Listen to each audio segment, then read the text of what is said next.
vanish.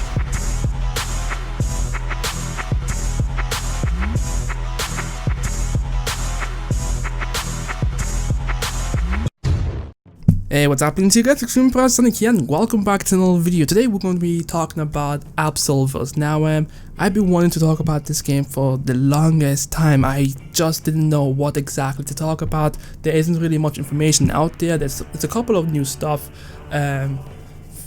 during E3 and what was it again, Paris week, but after that there wasn't really much to talk about. So I was kind of just waiting and hoping for Slow Clap to release some new information about this game, because besides Dragon Ball Xenoverse 2, this is my most anticipated game in 2017, and I can't wait to actually hopefully get into the beta and try this game out, because this game is exactly what I've always wanted in a somewhat online PvP where combat is literally combat. Like, it feels like everything that you're about to do, from faking, feinting, and parrying, all that stuff actually has meaningful impact and stuff like that. So instead of just making a video talking about everything that we know so far about Absolver, I decided to instead talk about some of my anticipation for this game, some of the things that I'm looking forward to seeing, and some of my concerns as well for this game as well. So pretty much this is what this video is going to be about. So as you guys know, Absolver pretty much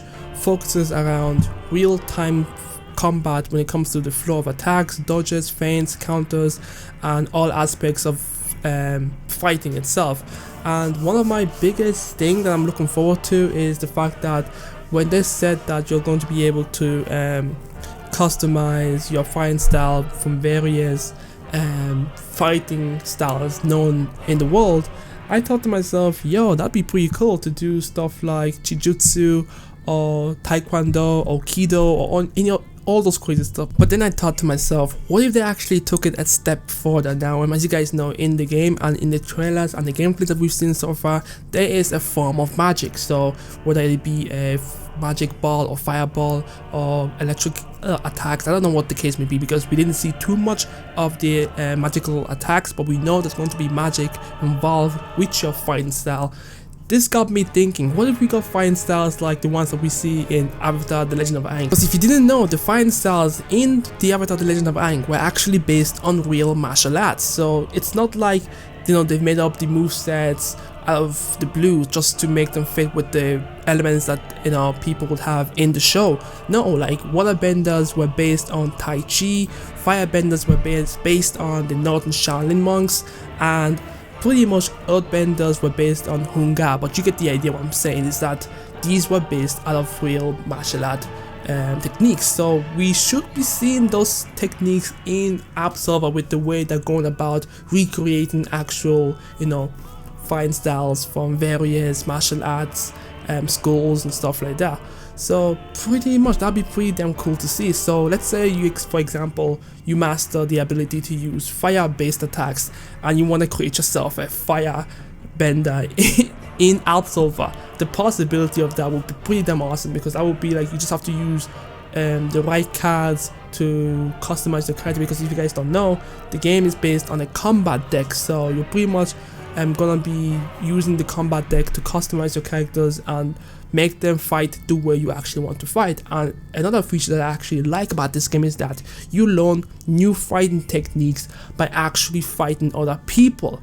That is pretty dope. Like that is probably it's so innovative. Like, in my opinion, like, you learn while fighting. Like, that is awesome, because that's actually like a technique in real life that's actually super rare for people to have, the ability to learn while they're fighting. And that's, it's pretty dope. It's pretty dope. So if that were the case, man, for a fact that I would definitely create a fire bender in Absolver. But obviously I feel like my ideas is a little bit too far-fetched, because I don't think that's what they're going for. We know there's going to be magic in the game, but it'll probably be restricted to when you do a combo, you can use your magic to push them away or absorb their health, or I don't know what the case may be. But I just wanted to throw that out there just to see if anyone else is on the same wavelength as me, because that would be pretty dope to see.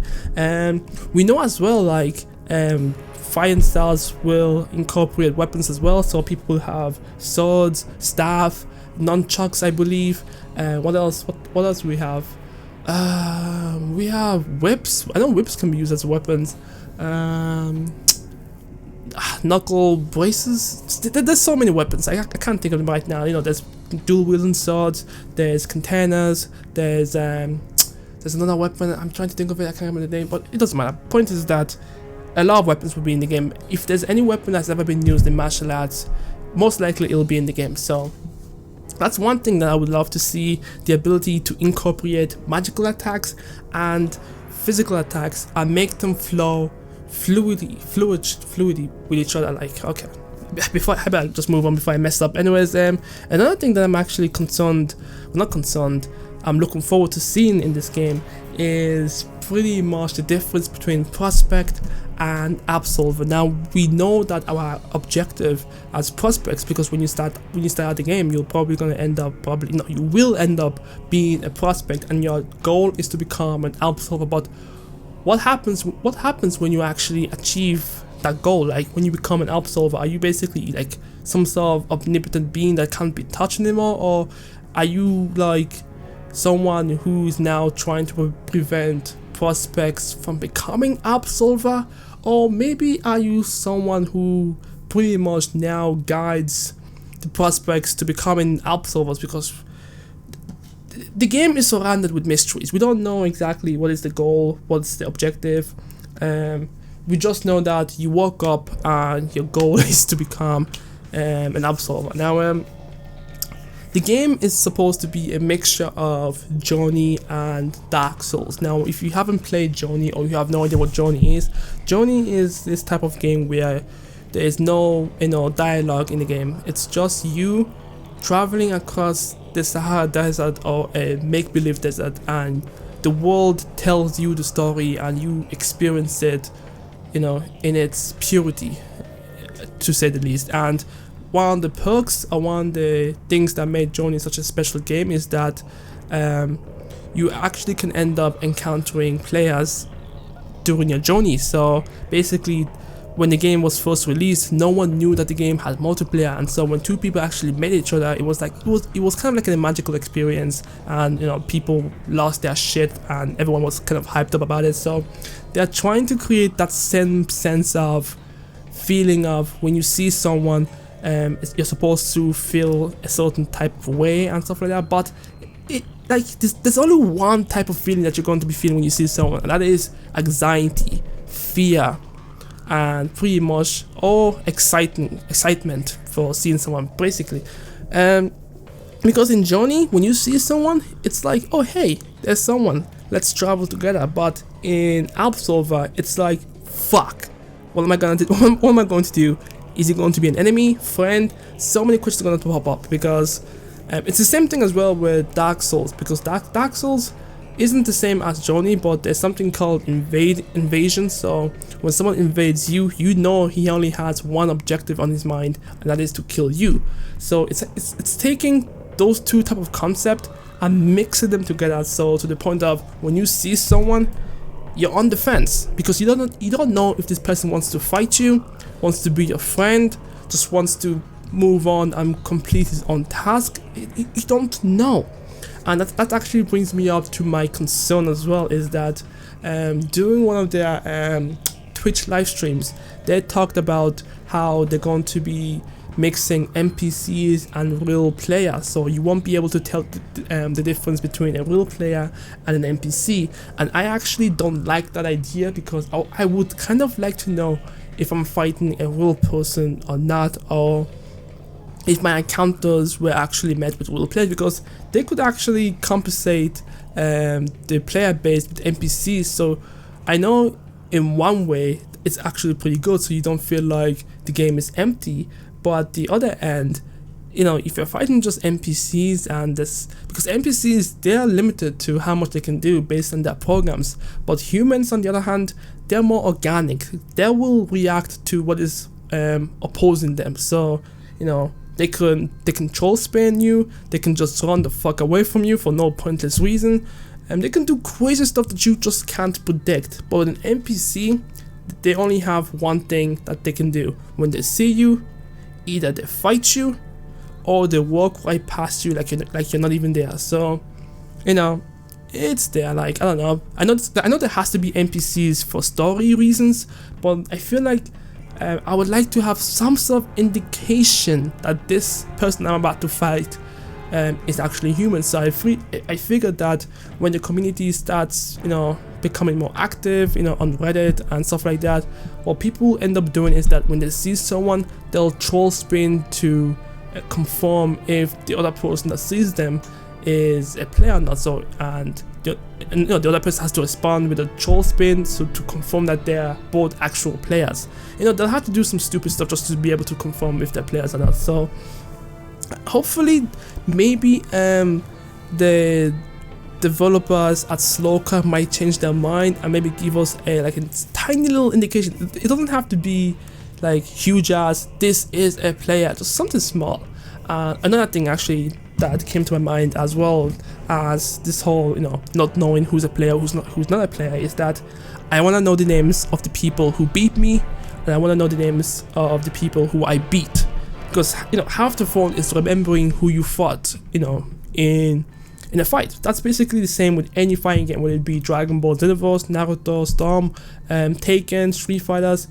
Half the fun is knowing the names of the person who beats you. So when you end up running into them again in the lobby, you're more prepared, you're more excited for your revenge, or, you know, you're scared for your ass whooping. You know, it depends really of what happens in a fight. So I want to know the names of the person that I beat. So hopefully they'll have some sort of a system where if you beat someone, they give up their names, or you give up your name. So the next time they see you, maybe a flash will go by saying Extreme Parasonic or something to let you know that you guys have already met before, and this could be the rematch that you've been looking for, or this could be just something that you need to avoid. I don't know, like just an indication of who the person is that you're fighting, just for the sake of knowing who they are. And I don't know.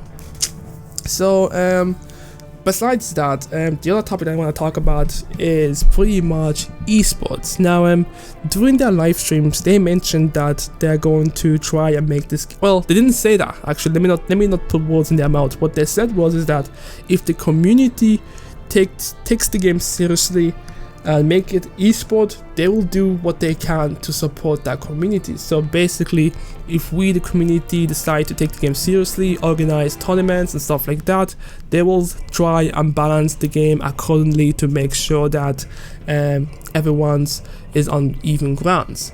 And that is something that's pretty cool, because a lot of games that were never designed to be, you know, esports material ended up being esports based on pretty much the mechanics that was put in the game and the pretty much the support that the community gave the game. One of the best examples I got is, you know, Super Smash Bros. Like, that game was never meant to be competitive like that, but look at it now. Like, people are loving the game. In fact, to be honest, really, out of all the evil games out there, Smash is my most favorite one to watch, because it's so interesting just to see all the, you know, tech waves and the crazy mechanics that people will pull off just to try and win a match. It's pretty interesting. And it's the same as well with Naruto Storm 4. I know Bandai Namco is trying to make this game more competitive. With Sasuke being in the game, it's debatable. And I know as well that Dragon Ball Xenoverse is trying to be competitive as well. I'm looking forward to Xenoverse 2, because I will try to be more competitive with Xenoverse 2, because, you know, it's a newer game. The mechanics are going to be a lot more tighter. There won't be any more like gliding away from that. You know what, this isn't even Dragon Ball video, this is an Absolver video. So the point is that the community making Absolver pretty much esports. I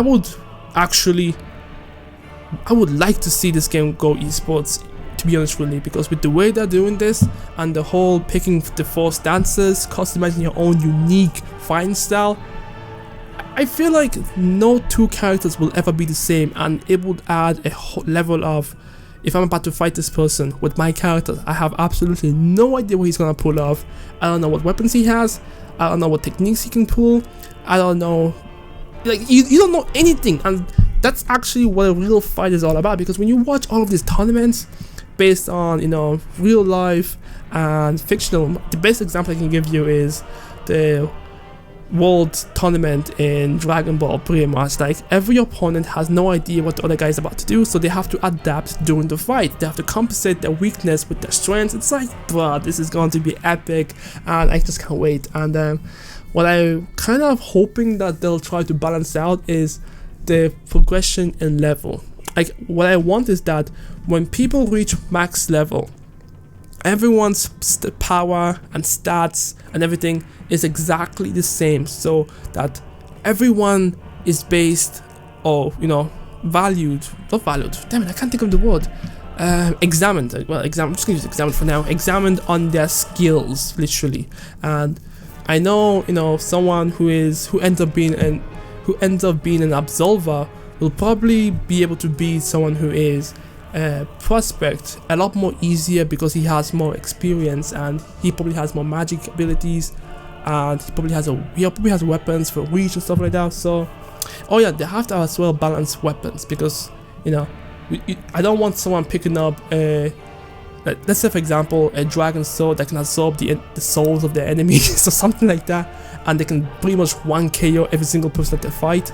That won't be too much fun. But yeah, esports with this game would be so interesting, because there are games out there like Blade and Soul that are going esports as well, and in my opinion, Blade and Soul, with Blade Dancer in the game, it's like, no, fuck no.